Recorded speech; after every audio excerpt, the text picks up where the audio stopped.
The Lion King is yet another victim of Disney's money-grabbing live-action remakes, and today we are going to have it face off against the original animated classic. Let the battle commence. Now you all know the story for The Lion King, so I'm not going to go through it. It is essentially Hamlet, and the animated movie adapts the story in a very tight 1 hour and 28 minute runtime. The remake, on the other hand, is 1 hour and 58 minutes, and one of the ways it achieves this is by pointlessly prolonging certain scenes to pad out the movie's runtime. For example, instead of seeing this rat for a few seconds and then have Scar grab it, we see it moving along for a whole minute and then Scar shows up. Another example of this is where we see Simba's hair blow in the wind. In the animated movie, it blows in the wind for 15 seconds before it reaches Rafiki. In the remake, however, it floats around for like 2 minutes straight. And it's when they constantly prolong scenes like this that you realize that they are pointlessly padding the movie out, and it just bores you. Now, despite prolonging these scenes, the remake actually cuts out some of the more important ones. They cut out all the heartfelt moments with Simba and Rafiki. The scene where he gives him a lesson about pain being in the past and when Simba jokingly throws a stick are completely removed from the remake. And as a result, we don't even have this moment with Rafiki where he basically thanks him for making him come back. This was a great moment before he has that epic walk, but we don't have any of these heartfelt moments in the live action movie, because it either cuts them out altogether, shortens them, or rushes them, and it replaces them with pointlessly prolonged shots of a rat moving around and Simba's hair traveling around in shit until it finds Rafiki. I am not making that up. This movie has its priorities completely wrong, and if prolonging certain scenes and cutting them out isn't enough, it also rushes several of the scenes. The scene where Simba and Nala recognize each other was a disgrace. It was rushed, and there was no moment of realization where the two slowly recognize each other, and they hardly catch up before she starts saying, "Simba, you need to come back. Scar has taken over the Pride Lands." That just made this scene feel really unnatural, and if prolonging scenes, cutting others out, and rushing several of them isn't enough, it also introduces plot holes that weren't there before, much like the live-action Aladdin. In the animated movie, Scar tells everyone that Mufasa and Simba are dead. He doesn't give them details, he just tells them that it happened. In the remake, however, Scar tells everyone that he didn't see Mufasa die because he wasn't anywhere near the gorge when it happened. Now this is clearly a lie, but unlike the animated film, in the remake, someone was there to prove that it was a lie, and that someone was Zazu. In the remake, Zazu was in the gorge with Scar, and Scar told him to go and get help. So Zazu knew that Scar was there the whole time, so why didn't he tell everyone that Scar was lying? This movie just created a big plot hole, one that wasn't in the animated movie, because Scar very wisely knocked Zazu out. And if prolonging certain scenes, cutting others out, rushing several of them, and introducing plot holes wasn't enough, the tone of this movie is just a complete mess, and does not fit the tone of what's going on in the scenes. For example, Simba has a pouncing lesson, and throughout this scene, the music is very upbeat and happy. The tone immediately shifts, however, and becomes very urgent and serious when Zazu yells "hyenas in the Pride Lands." Now the voice actors and tone of the scene has become very serious, but the music is still upbeat from the pouncing lesson. It doesn't give you a sense of urgency which is needed in a scene like this. And seeing as it just plays the happy music, it sounds like the movie is trying to say it's funny that the hyenas are coming rather than urgent. And tonally, even the comedy is pulled out of the scenes. In the animated movie, when Simba and Nala tried to pin each other down, it was hilarious. I remember me and my brothers and sisters used to laugh so much during this scene, especially when Nala says, "Pinned you again." In the movie, however, watching them pin each other isn't amusing in the slightest, and it wasn't even funny. And I can say that for so many of the other scenes throughout the movie, but we'll save those for the characters segment. The best way to sum up the story for the remake is that it has no heart. The animated movie had a ton of heart and emotion in every single one of its scenes. The remake just does a paint-by-numbers recreation of them, and it doesn't feel genuine. The story feels like it's being poorly imitated by someone who doesn't understand what made these story elements so great in the original. It just fails on all levels to hit the emotional and dramatic notes that the animated movie did so well. So the movie with the superior story is the original Lion King. Alright, we've got a lot of characters to cover here, so let's start with Mufasa. Now Mufasa is voiced by Darth Vader himself, James Earl Jones, and something that always struck me about James Earl Jones is that he brings such an authority to his performance, and you see that with all of his interactions with every single one of the characters. When Mufasa calls Simba so he can tell him off, it was scary. It's that moment that every kid has when they are going to be told off by their parents, specifically their father, and even when he's being nice and having a nice father-son moment with Simba, he still manages to maintain the authority of a father figure, and his whole performance in the animated movie is pitch perfect. In the live-action movie, however, James Earl Jones' delivery was completely off and much less impactful. His delivery was just flat, and it didn't carry the weight and authority that it did in the original. In the animated movie, his line delivery is absolutely perfect for whatever emotion he is trying to get across. In the remake, hardly any of his lines carry the same impact. The closest he gets to a great delivery is when he speaks to Simba in the clouds, but that's about it. Speaking of the clouds, you don't even see Mufasa in them. There is a flash of lightning which makes out his face slightly, but to be honest, in the movie it comes and goes so fast that blink and you'll miss it. Now it's time to talk about Simba. Now both voices for young Simba do a great job, so I'm not going to compare them. I'm going to compare adult Simba, who in the animated movie is voiced by Matthew Broderick. Now some people say that he is giving a flat performance. Now I agree that he isn't necessarily a great actor, but I thought he was great in The Lion King. There was a passion and heart to his performance, and everything the character was going through was conveyed incredibly well, and he comes across as a confident, but at the same time, less confident version of his father. Now Simba in the remake is voiced by Donald Glover, and I just thought he was sleepwalking throughout his whole performance. The passion and heart that Matthew Broderick put into his performance is nowhere to be found here. I just got the impression that Donald Glover just couldn't be bothered when he was reading his lines. It felt like his direction was off and he didn't naturally transition from his different emotions, especially when he raises his voice when he returns home and confronts Scar. He completely fails at delivering the more dramatic dialogue here, something that was not a problem with Matthew Broderick in the original. And he's not even that great an actor, but he far outperforms Donald Glover, and there is no excuse for Donald Glover to fail with the tone of his delivery here. He knows what scenes he is voicing. He has the original animated movie as reference, for crying out loud. It's like cheating on a test where you have all the answers at your disposal, but you still ended up failing in the end. Now it's time to talk about Scar. Now one thing I don't understand is that they brought James Earl Jones back to play Mufasa, but they did not hire Jeremy Irons back to play Scar. Instead, they hired Chiwetel Ejiofor to play Scar. You know, the guy that suddenly decided to turn evil at the end of Doctor Strange. And I'm sure you've heard about this already. He downright sucks as Scar. He lacks the sliminess, the menace, and the downright deceitfulness that the original Scar had, and it's those things that made up Scar's entire character. So if you take those away, what does that leave you with? A boring, empty shell of a character. He just lacks all the qualities that made Scar such a great villain in the first place.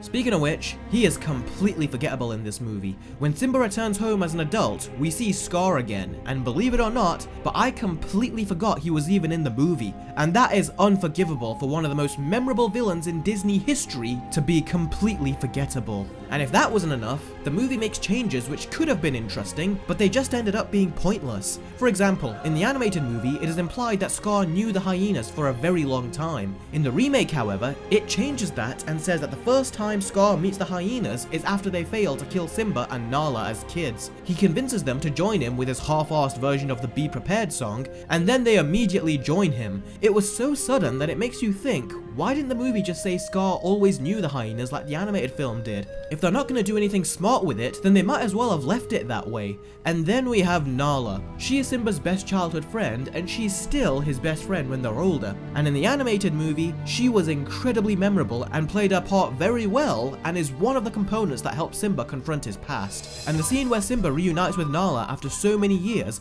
in the original they all have an exchange. Nala is surprised that Simba is alive, and she even tells him that Scar told them about the stampede. Even Timon and Pumbaa get acquainted with Nala. This is character development, and the exchange between these four is so quick yet so full of comedy, and is building relations between these characters. In the remake, however, they skip through that whole exchange so quickly that I swear, it felt like they didn't even give a shit. There was no relations being built, there was no excitement being conveyed that these characters are being reunited after all these years, and Timon and Pumbaa are just there rather than being introduced and invited into the fold. Now in the live action version, Nala is played by Beyonce, and honestly, I think Beyonce was completely miscast. They hired her for her singing voice, but she can't act to save her life. Tonally, she is completely off, and you don't buy the emotional tones of her voice when she speaks. The actress that played Nala in the original, Moira Kelly, had such an excitement and passion whenever she spoke, but she was able to pull back and deliver a very natural yet emotional tone to her voice as well, particularly when she had to tell Simba about the horrifying state of their home. In the live action version, however, there is no emotion. Even when there is, it feels completely fake, and when she takes charge of the lionesses, Simba gets covered from head to toe with hyenas, and she actually says, "Lions, attack."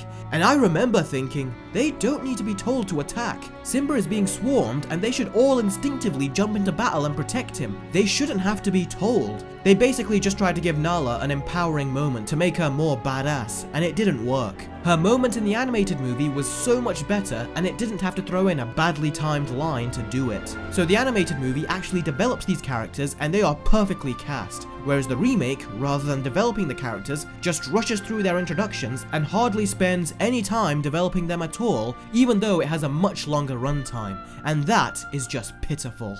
So the movie with the far superior characters is the original Lion King. Now I am almost hesitating to call these two side characters, but let's talk about Timon and Pumbaa. Now there are some reviewers out there who say that Timon and Pumbaa are hilarious, but the thing is, those reviewers have also admitted that they were either not a fan of the original or haven't seen it in years, and I am positive that if they saw the cartoon again and refreshed their memory, then they would realise that Timon and Pumbaa here are completely inferior versions to the original characters. In the remake, Timon and Pumbaa really got on my nerves as the film went on, and one of the reasons is that the actors improvise, and it's when they improvise that their dialogue really sucks and starts to become irritating. And the joke about Pumbaa being called Mr. Pig was changed, and what they changed it to was lame. Me and my brothers talked about it, and it felt like they were trying to make a social justice message, which completely diluted the joke. Even their final action scene was off. Pumbaa just goes up against 3 hyenas in the animated film. In the remake, however, he goes up against several of them. And I can buy that he goes up against these 3 wimps, but going up against a pack, he should have been dead. Now Seth Rogen was the perfect choice to voice Pumbaa. Billy Eichner as Timon, however, I just found him annoying, and that's mainly because his line delivery was just way too quick. I mean, let me show you an example. Listen to the way he talks and pauses to think in the animated version. He's gonna get bigger. Maybe he'll be on our side. That's the stupidest thing I ever heard. Maybe he'll be... Hey, I've got it. What if he's on our side? And now look at the same dialogue in the remake. He's big and strong. He'll be on our side. I've got it. What if he's on our side? Hear me out! You see what I mean? In the remake, he's just rushing out the dialogue at such a fast pace and you aren't even able to properly process it. There's no comedic timing, and as a result, you can't laugh at any of his jokes. Now Pumbaa for the most part was fine. As a matter of fact, they showed Pumbaa when he was a kid in a flashback during the Hakuna Matata song where he was isolated by the other animals, and I laughed at that. There was another funny scene where Timon and Pumbaa caused a distraction for Simba and Nala, and I thought it was a smart joke.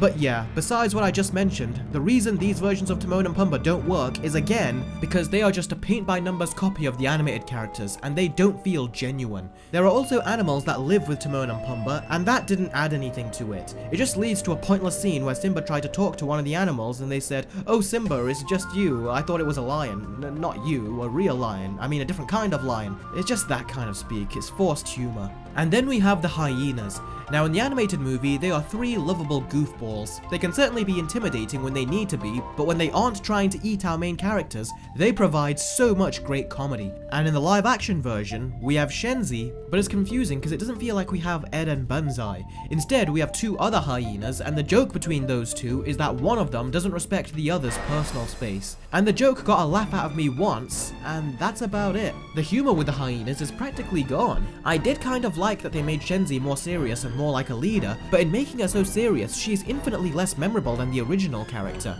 The original was very strict and clearly had a bigger brain than the other 2, but she still had a crazy side too, which showed that despite being the leader, these 3's personalities really have rubbed off on each other, and there is a certain incompetence to them. So yeah, I didn't hate the hyenas in the remake. I actually thought they were okay, but they don't hold a candle to the ones from the animated movie. And finally, we have Zazu. And I hated the voice of Zazu in the remake.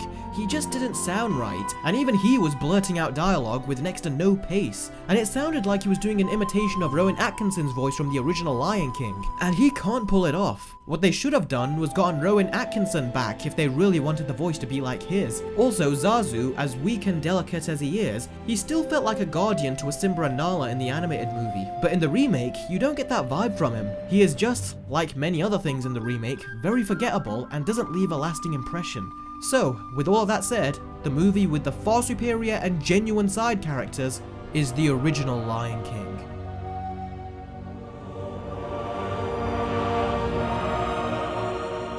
Now, even though I call the remake a live-action movie, it's still an animated film, as 99% of it is CGI. And I gotta give credit where credit is due. It looks absolutely beautiful. It's amazing to see what technology can do in this day and age, because if you thought the animals in the live-action Jungle Book looked photorealistic, then these are on a whole nother level. But, much like a Michael Bay movie, there comes a point where you just get numb to the visuals and you start to notice the problems. And I think it was a completely misguided approach to make the animals look photorealistic. The reason being is because so much of the story for The Lion King is told through the animals' facial expressions. What they should have done was taken the middle ground approach, like what the Planet of the Apes movies took, and they should have made them look real while simultaneously being able to fully emote. That would have been very interesting to see from beginning to end, but they didn't do that, and as a direct result, after watching about 20 minutes of these photorealistic animals, you just get bored of looking at them. It's a novelty that wears off and you don't feel the wow factor that you got at the beginning.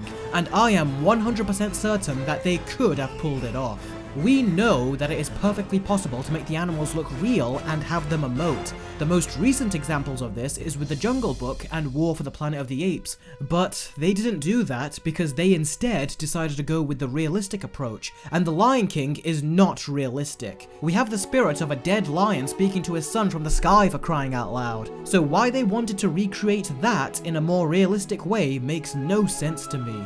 Another downside of making the animals look photorealistic is that if there are more than one of the same animals on screen, then they look identical, and you can't tell who's who. When the final battle is over, Simba hugs both his mother and Nala at the end of the movie, and I couldn't even tell which was which. You could easily tell in the animated version, but you can't tell in the remake. And the misguided decision of making the animals photorealistic also makes its way into their body language. For example, the body language in this scene is showing you that Simba is really enjoying himself over the years and has been breezing his way through life with no weight or responsibility on his shoulders. And in the remake, there is no body language there. They are just walking and that's it. And the whole movie is like this. Whereas the original showcases a lot of motion with both the facial expressions and body language, the remake doesn't showcase any of that. And that's when it hit me. This movie is just one big demonstration, and to use one of the best Disney animated movies as a tech demo is just insulting. The animation in the animated movie still holds up 25 years later. The use of color is beautifully integrated into the movie, and the scope and scale of the film is absolutely huge and far outshines the scale of the remake. So the movie with the superior animation is the original Lion King.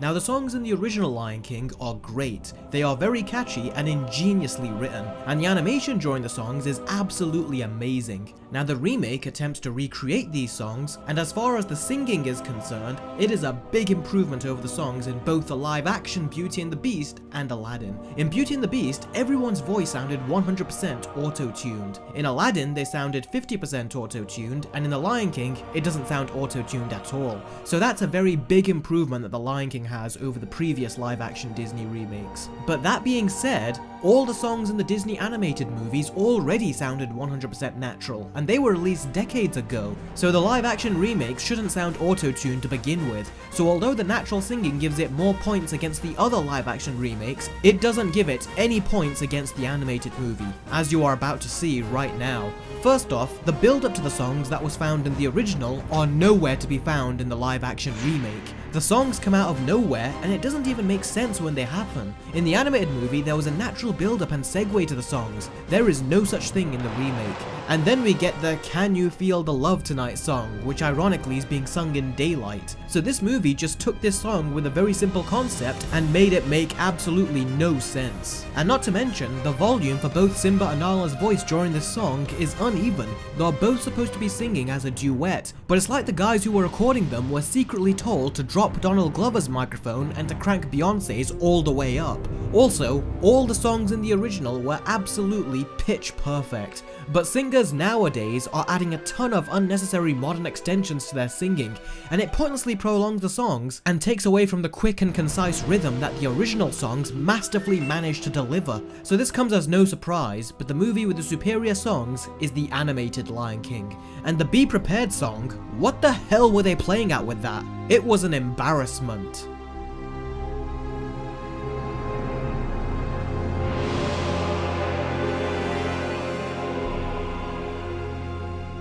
Now, the music for the animated Lion King was composed by the one and only Hans Zimmer, and it was, and still is, an amazing soundtrack.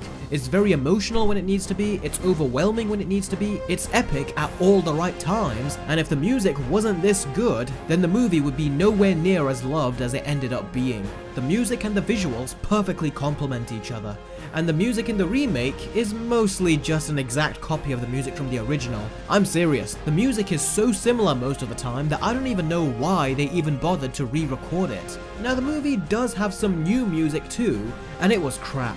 It felt like it was meant for a completely different movie. The only time the filler music was great is when it was taken directly from the original movie's score. The new music though didn't match the music that it was reusing from the original, and even if you judge it on its own merits, it's not even good on its own. When it reuses music from the original, it's still good, but even when it copies the music from the original, it's still not as good. It makes slight changes which don't add anything to the beats of the music. If anything, it just takes away from it. And do you remember the awesome music that was playing when Simba was running back home? It was an amazing piece of music that beautifully blended into some emotional music as Simba looks over in shock at the state of his home. In the remake, however, they turned this scene into complete shit. Instead, they removed that awesome music as Simba runs and they replaced it with some shit chanting from what I assume came from Beyonce, and my jaw was dropped throughout this entire scene. They took a scene that really didn't need to be changed and they just took a dump all over it. The music for The Lion King was created to go side by side with the animated movie,